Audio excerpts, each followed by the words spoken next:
کبھی آپ نے ایسے کھنڈرات دیکھے ہیں جو کسی عظیم قوم کے زوال کی گواہی دیتے ہوں؟ ایک ایسی قوم جس نے پہاڑ کو تراش کر اپنے لیے شاندار محلات بنائے، لیکن آج ان کے نشان مٹی میں دب چکے ہیں۔ یہ ہے قوم سمود اور حضرت صالح علیہ السلام کی داستان، جو ہمیں ایک بہت بڑا سبق دیتی ہے۔ قرآن عزیز میں حضرت صالح علیہ السلام کا نام 8 جگہ پر آیا ہوا ہے۔ 3 مرتبہ سورہ اعراف میں، 4 مرتبہ سورہ ہود میں اور 1 مرتبہ سورہ شعراء میں۔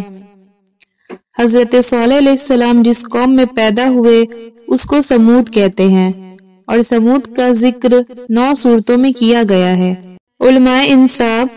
قوم سمود کے پیغمبر حضرت صالح علیہ السلام کے نسب نامہ میں مختلف نظر آتے ہیں۔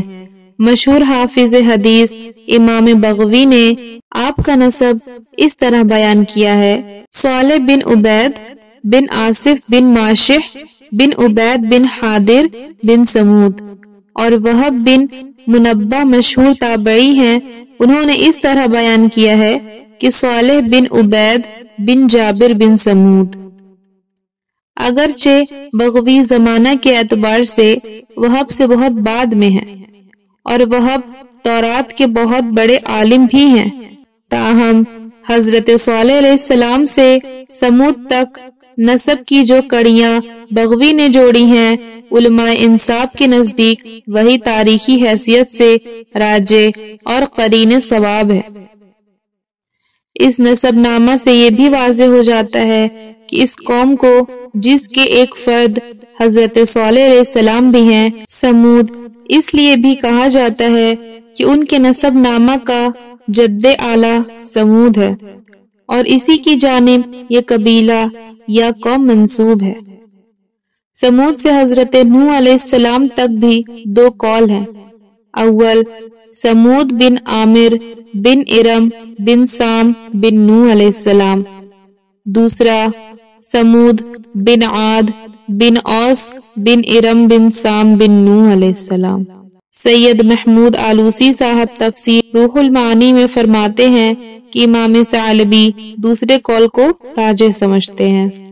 بہرحال ان دونوں روایتوں سے یہ باتفاق ثابت ہوتا ہے کہ قوم سمود بھی سامی اقوام ہی کی ایک شاخ ہے، اور غالباً بلکہ یقیناً یہی وہ افراد قوم ہیں جو عاد اولیٰ کی ہلاکت کے وقت حضرت ہود علیہ السلام کے ساتھ بچ گئے تھے، اور یہی نسل عاد ثانیہ کہلائی، اور بلا شبہ یہ قوم بھی عرب بعیدہ یعنی ہلاکت شدہ عربی نسل میں سے ہیں۔ سمود کہاں آباد تھے اور کس خطہ میں پھیلے ہوئے تھے؟ اس کے متعلق یہ طے شدہ امر ہے کہ ان کی آبادیاں حجر میں تھیں۔ حجاز اور شام کے درمیان وادی قرا تک جو میدان نظر آتا ہے، یہ سب ان کے مقام سکونت ہے، اور آج کل فج الناقہ کے نام سے مشہور ہے۔ سمود کی بستیوں کے کھنڈرات اور آثار آج تک موجود ہیں، اور اس زمانے میں بھی بعض مصری اہل تحقیق نے ان کو اپنی آنکھوں سے دیکھا ہے۔ ان کا بیان ہے کہ وہ ایک ایسے مکان میں داخل ہوئے جو شاہی حویلی کہی جاتی ہے۔ اس میں متعدد کمرے ہیں، اور اس حویلی کے ساتھ ایک بہت بڑا حوض ہے، اور یہ پورا مکان پہاڑ کاٹ کر بنایا گیا ہے۔ جس طرح عاد کو عاد ارم کہا گیا، حتیٰ کہ قرآن عزیز نے ارم کو ان کی مستقل صفت ہی بنا دیا، اسی طرح ان کی ہلاکت کے بعد ان کو سمود ارم یا عاد ثانیہ کہا جاتا ہے۔ سمود خدائے واحد کے علاوہ بہت سے معبودان باطل کی پرستش کرتے اور شرک میں مبتلا تھے، اس لیے ان کی اصلاح اور احقاق حق کے لیے انہی کے قبیلے میں حضرت صالح علیہ السلام کو ناصح پیغمبر اور رسول بنا کر بھیجا گیا، تاکہ ان کو راہ راست پر لائیں، ان کو خدا کی نعمتیں یاد دلائیں جن سے صبح و شام وہ محفوظ ہوتے رہتے ہیں، اور ان پر واضح کرے کہ کائنات کی ہر شے خدا کی توحید اور یکتائی پر شاہد ہے، اور بتائیں کہ پرستشیں اور عبادت کے لائق ذات احد کے علاوہ کوئی دوسرا نہیں ہے۔ قرآن عزیز کی یہ سنت ہے کہ وہ انسانوں کو ہدایت کے لیے گزشتہ اقوام اور ان کے ہادیوں کے واقعات اور حالات بیان کر کے نصیحت اور موعظت کا سامان مہیا کرتا ہے۔ اس کا موضوع حکایات و قصص بیان کرنا نہیں ہے، بلکہ یہ بتانا مقصود ہے خدا تعالی نے جب کہ انسان کو عقل کی روشنی عطا فرمائی ہے تو اس کی ہدایت و نجات اخروی کا کیا سامان مہیا کیا ہے، تاکہ وہ ان اسباب کی مدد سے اپنی عقل سے کام لے اور خدا کی مرضیات اور نامرضیات کو پہچانے۔ اس نے بتایا کہ خدا تعالی کی یہ سنت جاری ہے کہ وہ انسانوں کی ہدایت کے لیے انہی میں سے پیغمبر اور رسول بھیجتا ہے۔ وہ ان کو حق کی راہ بتاتے اور ہر قسم کی گمراہی سے بچنے کی تلقین کرتے ہیں، اور تائید میں اقوام امم کے واقعات بیان کرتا اور تاریخ ماضی کو دہراتا ہے، تاکہ یہ معلوم ہو سکے کہ جن اقوام نے اپنے رسولوں کی ہدایت کو تسلیم کیا انہوں نے دنیا اور آخرت کی فلاح پائی، اور جن امتوں نے ان کی تلقین کا انکار کیا، ان کا مذاق اڑایا اور ان کو جھٹلایا، تو خدا تعالی نے اپنے سچے رسول کی تصدیق کے لیے کبھی بطور خود اور کبھی قوم کے مطالبہ پر ایسی نشانیاں نازل فرمائیں جو نبیوں اور رسولوں کی تصدیق کا باعث بنے اور معجزہ کہلائیں۔ لیکن اگر قوم نے اس نشانی یعنی معجزے کے بعد بھی تکذیب کو نہ چھوڑا اور بغض و عناد سے وہ انکار پر اڑے رہے تو پھر عذاب الہی نے آ کر ان کو تباہ و ہلاک کر دیا اور ان کے واقعات کو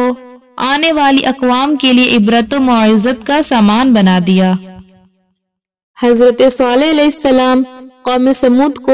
بار بار سمجھاتے اور نصیحت فرماتے رہے، مگر قوم پر مطلق اثر نہیں ہوا، بلکہ اس کا بغض اور عناد ترقی پاتا رہا اور ان کی مخالفت بڑھتی ہی رہی، اور وہ کسی طرح بت پرستی سے باز نہ آئی۔ اگرچہ ایک مختصر اور کمزور جماعت نے ایمان قبول کر لیا اور وہ مسلمان ہو گئی، مگر قوم کے سردار اور بڑے بڑے سرمایہ دار اسی طرح باطل پرستی پر قائم رہے، اور انہوں نے خدا کی دی ہوئی ہر قسم کی خوش عیشی اور رفاہیت کا شکریہ ادا کرنے کے بجائے کفران نعمت کو شعار بنا لیا۔ وہ حضرت صالح علیہ السلام کا مذاق اڑاتے ہوئے کہا کرتے تھے کہ صالح، اگر ہم باطل پرست ہوتے، خدا کے صحیح مذہب کے منکر ہوتے اور اس کے پسندیدہ طریقے پر قائم نہ ہوتے تو آج ہم کو یہ دھن دولت، سرسبز و شاداب باغات کی فراوانی، عالیشان محلات کی رہائش، میوہ جات، پھلوں کی کثرت اور شیریں نہروں کی افزائش حاصل نہ ہوتی۔ تو خود کو اور اپنے پیروکار کو دیکھ اور پھر ان کی تنگ حالی اور غربت پر نظر کر اور بتلا کہ خدا کے پیارے اور مقبول کون ہیں، ہم یا تم۔ حضرت صالح علیہ السلام فرماتے تھے کہ تم اپنی اس رفاہیت اور عیش سامانی پر شیخی نہ مارو اور خدا کے سچے رسول اور اس کے دین برحق کا مذاق نہ اڑاؤ، اس لیے کہ اگر تمہارے کبر و غرور اور عناد کا یہی حال رہا تو پل بھر میں یہ سب کچھ فنا ہو جائے گا، اور پھر نہ تم رہو گے اور نہ تمہارا یہ ساز و سامان۔ بے شک یہ سب کچھ خدا کی نعمتیں ہیں، بشرطے کہ ان کو حاصل کرنے والے اس کا شکریہ ادا کریں اور اس کے سامنے سر جھکائیں۔ ایک مرتبہ قوم سمود کے لوگ اپنی ایک مجلس میں جمع تھے کہ حضرت صالح علیہ السلام وہاں ان کے پاس پہنچ گئے۔ انہوں نے ان کو اللہ کی توحید کی دعوت پیش کی، ان کو وعظ و نصیحت کی، اللہ کے عذاب سے ڈرایا اور ان کو اللہ تعالی کی اطاعت اور فرما برداری کا حکم دیا۔ تو وہ کہنے لگے، اگر تو اس چٹان ایک چٹان کی طرف اشارہ کر کے کہا، یہاں سے ایسی ایسی صفات کی حامل اونٹنی نکال دے تو ہم ایمان لے آئیں گے۔ اور اونٹنی کی صفات بیان کرنے میں گلو سے کام لیا، کہا کہ وہ 10 ماہ کی حاملہ ہو، لمبے قد کی ہو، اور دیگر صفات کا بھی ذکر کیا۔ تو حضرت صالح علیہ السلام نے اپنی قوم سے کہا، اگر میں تمہاری طلب کردہ نشانیوں کے مطابق اونٹنی کا مطالبہ پورا کر دوں تو کیا تم ایمان لے آؤ گے، میری لائی ہوئی شریعت کو مان لو گے اور میری رسالت کی تصدیق کرو گے؟ انہوں نے کہا ہاں۔ صالح علیہ السلام نے ان سے ایمان لانے کا پختہ وعدہ لے لیا، پھر اپنے رب سے دعا کی کہ اے اللہ میری قوم کا مطالبہ پورا کر دے۔ اللہ تعالیٰ نے چٹان کو پھٹنے کا حکم دیا اور اس سے بہت بڑی اور 10 ماہ کی حاملہ اونٹنی نکلی جو ان کے مطالبہ کے عین مطابق تھی۔ جب انہوں نے سوال کے مطابق اونٹنی دیکھی تو انہوں نے اسے عظیم الشان معاملہ، ہیبتناک منظر، قدرت عالیہ کا نمونہ، قطعی دلیل پایا، اور اس کے نتیجے میں بہت سے لوگ ایمان لائے اور اکثریت کفر و ضلالت میں اڑے رہے اور ہٹ درم بنے رہے۔ اب حضرت صالح علیہ السلام نے ان کو فرمایا کہ ہاذہ ناقۃ اللہ، یہ اللہ کی اونٹنی ہے۔ یہ اونٹنی کی نسبت اللہ تعالیٰ نے اپنی طرف تعظیماً اور تشریفاً کی ہے، جیسے کعبۃ اللہ، بیت اللہ، عبداللہ وغیرہ، یعنی یہ اونٹنی میرے سچا ہونے پر دلیل ہے اور اس لیے اس کو چھوڑ دو، وہ زمین میں کھائے اور اس کو نقصان نہ پہنچانا، ورنہ تم کو جلد عذاب آ پکڑے گا۔ تو قوم نے اس بات پر اتفاق کر لیا کہ یہ اونٹنی ان میں رہے گی، وہ جہاں سے چاہے چرے گی اور ایک دن چھوڑ کر پانی پینے آئے گی۔ جب وہ کنویں کا پانی پینے آتی تو اس دن کنویں کا سارا پانی پی لیتی، وہ اپنی باری کے دن کل کے لیے پانی جمع کر لیتی تھی۔ اور یہ بھی کہا گیا ہے کہ وہ ایک دن اونٹنی کا دودھ ضرورت کے مطابق پی لیتے تھے، اس لیے تو اللہ تعالیٰ نے فرمایا ہے کہ اس کے لیے ایک دن پانی پینے کی باری ہے اور ایک معلوم دن تمہارے لیے ہے۔ اسی وجہ سے اللہ تعالیٰ کا ارشاد ہوا، ہم تمہاری آزمائش کے لیے اونٹنی بھیجیں گے کہ تم اس پر ایمان لاتے ہو یا اس کا انکار کرتے ہو۔ اور اللہ تعالیٰ کو تو ان کی کرتوتوں کا علم تھا، اس لیے فرمایا کہ انتظار کرو اور دیکھو ان کا انجام اور نتیجہ کیسا ہوتا ہے، اور ان کی تکلیفوں پر صبر کرو، صورتحال تم پر جلد ہی واضح ہو جائے گی۔ ان کو اطلاع کر دو کہ پانی ان کے درمیان تقسیم شدہ ہے اور ہر ایک اپنی باری پر حاضر ہوگا۔ جب اس حالت پر کچھ مدت لمبی ہو گئی تو انہوں نے متفقہ فیصلہ کیا کہ اس اونٹنی کی کونچیں کاٹ دیں تاکہ اس اونٹنی کی مصیبت سے نجات پائیں اور سکون حاصل ہو اور پانی بھی کھلا مل سکے۔ اور شیطان نے ان کے اس کام کو خوبصورت مزین کر کے دکھا دیا۔ آخر انہوں نے اونٹنی کی کونچیں کاٹ ڈالی اور اپنے پروردگار کے حکم سے سرکشی کی اور کہنے لگے کہ اے صالح، جس چیز سے تم ہمیں ڈراتے ہو، اگر تم خدا کے پیغمبر ہو تو اسے ہم پر لے کر کے آؤ۔ حضرت صالح علیہ السلام نے فرمایا، بدبخت قوم، آخر تجھ سے صبر نہ ہو سکا، اب خدا کے عذاب کا انتظار کر، 3 روز کے بعد وہ نہ ٹلنے والا عذاب آئے گا اور تم سب کو ہمیشہ کے لیے تہس نہس کر دے گا۔ سید آلوسی اپنی تفسیر روح المعانی میں تحریر فرماتے ہیں کہ سمود پر عذاب آنے کی علامت اگلی صبح سے ہی شروع ہو گئی، یعنی پہلے روز ان سب کے چہرے اس طرح زرد پڑ گئے جیسے کہ خوف کی ابتدائی حالت میں ہوتا ہے، اور دوسری روز سب کے چہرے سرخ ہو گئے تھے، گویا خوف و دہشت کا یہ دوسرا درجہ تھا، اور تیسرے روز ان سب کے چہرے سیاہ تھے اور تاریکی چھائی ہوئی تھی۔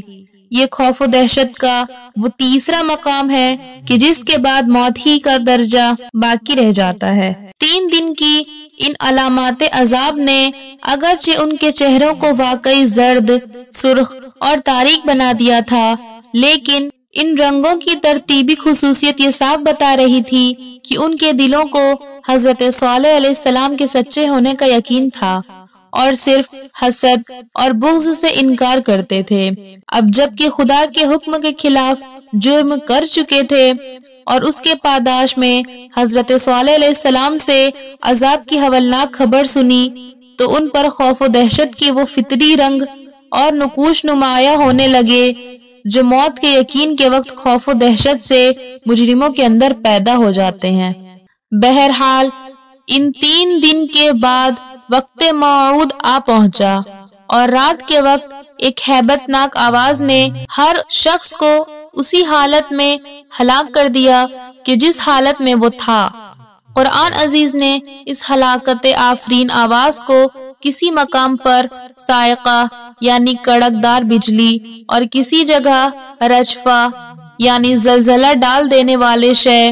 اور بعض جگہ طاغیہ یعنی دہشت ناک اور بعض جگہ صیحہ یعنی چیخ فرمایا ہے، اس لیے کہ یہ تمام تعبیرات ایک ہی حقیقت کے مختلف اوصاف کے اعتبار سے کی گئی ہیں تاکہ یہ معلوم ہو جائے کہ خدا تعالیٰ کے اس عذاب کی ہولناکیاں کیسی گوناگوں تھیں۔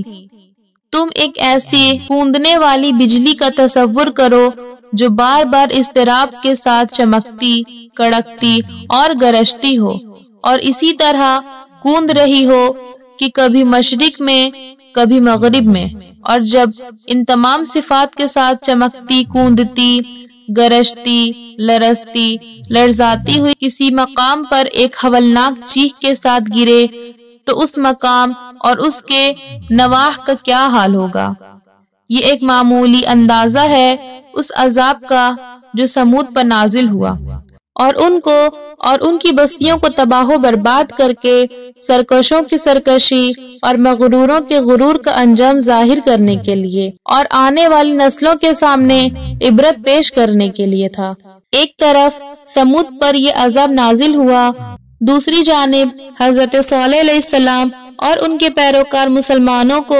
خدا نے اپنی حفاظت میں لے لیا اور ان کو اس عذاب سے محفوظ رکھا۔ حضرت صالح علیہ السلام حزن و ملال کے ساتھ ہلاک شدگان کو مخاطب کرتے ہوئے فرمانے لگے، جو کہ سورہ اعراف آیت نمبر 79 میں آتا ہے، اے قوم، بلا شبہ میں نے اپنے پروردگار کا پیغام تم تک پہنچایا اور تم کو نصیحت کی، لیکن تم تو نصیحت کرنے والوں کو دوست ہی نہیں رکھتے تھے۔ ایک تاریخی سوال یہ پیدا ہوتا ہے کہ جب سمود ہلاک و برباد ہو گئے تو حضرت صالح علیہ السلام اور ان پر ایمان لانے والے مسلمانوں نے کہاں سکونت اختیار کی؟ اس سوال کا جواب یقینی اور حتمی طور پر دینا تو قریب ناممکن ہے، البتہ غالب گمان یہ ہے کہ وہ قوم کی ہلاکت کے بعد علاقہ فلسطین میں آ کر آباد ہوئے، اس لیے کہ حجر کے قریب یہی مقام ایسا تھا جو سرسبز و شاداب اور مویشیوں کے لیے پانی اور چارہ کے لیے بہترین تھا، اور فلسطین کے علاقہ میں یہ جگہ نواحی رملہ ہوگی یا کوئی دوسرا مقام۔ علماء تفسیر اس کے جواب میں متعدد اقوال پیش فرماتے ہیں۔ پہلا قول یہ ہے کہ وہ فلسطین کے علاقے میں رملہ کے قریب آباد ہوئے، خازن نے اسی قول کو اختیار کیا ہے۔ دوسرا قول یہ ہے کہ وہ حضر موت میں آ کر آباد ہوئے، اس لیے کہ ان کا اصل وطن یہی تھا، یا اس لیے کہ یہ احقاف ہی کا ایک حصہ ہے۔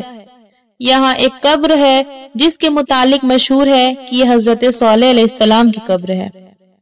تیسرا قول یہ ہے کہ وہ سمود کی ہلاکت کے بعد انہی کی بستیوں میں آباد رہے، یہ عام مؤخرین کی رائے ہے۔ اور چوتھا قول یہ ہے کہ وہ قوم کی ہلاکت کے بعد مکہ معظمہ تشریف لائے اور وہیں مقیم ہو گئے اور وہیں انتقال فرمایا۔ سید آلوسی اسی کو ترجیح سمجھتے ہیں۔ سید آلوسی نے اپنی تفسیر میں ایک قول نقل کیا ہے جس میں بتایا ہے کہ حضرت صالح علیہ السلام پر ایمان لانے والے جو مسلمان ان کے ساتھ عذاب سے محفوظ اور نجات یافتہ رہے، ان کی تعداد تقریباً 120 تھی، اور ہلاک شدہ تقریباً 1500 گھرانے تھے۔ یہ کہانی صرف ایک پرانی تاریخ نہیں بلکہ ایک سبق ہے۔ جب انسان اللہ کی نعمتوں پر غرور کرنے لگے، جب ہدایت کو ٹھکرانے لگے اور جب نافرمانی پر اتر آئے تو اس کا انجام تباہی ہی ہوتا ہے۔ آپ کیا سوچتے ہیں؟ کیا آج کی دنیا بھی ایسی ہی راہوں پر چل رہی ہے؟ ہمیں تاریخ سے کیا سبق سیکھنا چاہیے؟ کمنٹس میں اپنی رائے ضرور دیں۔ اگر آپ کو یہ ویڈیو پسند آئی ہو تو لائک کریں، سبسکرائب کریں اور مزید اسلامی کہانیوں کے لیے ہمارے ساتھ جڑے رہیں۔ جزاک اللہ خیرہ۔ السلام علیکم ورحمۃ اللہ وبرکاتہ۔